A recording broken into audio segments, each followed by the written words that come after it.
Hi guys, I have a BMW F10 and I had this problem with the dashboard, squeaks and cracks or something like that when I drive through the rough terrain or making turns. It was some irritating noise coming from my dashboard, from the center part of my dashboard.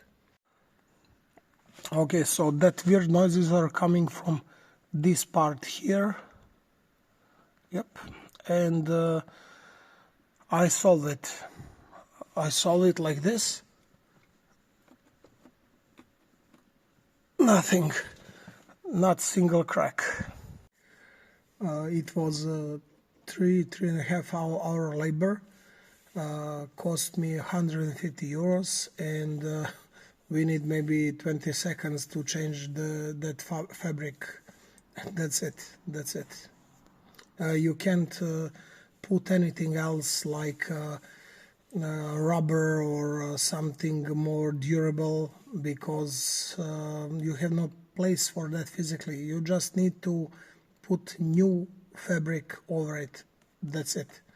And I hope another 5 or 6 years I'm good with it. I don't want to change my F10. It's a very good car. Yeah. You have two metal plates with fabric who's holding dashboard, and basically you just need to put new fabric over them. That's it.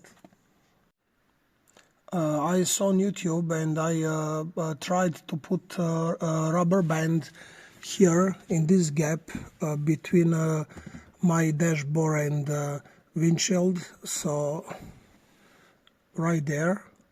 And it was basically good, maybe 1 week or so, but I didn't solve this problem of mine.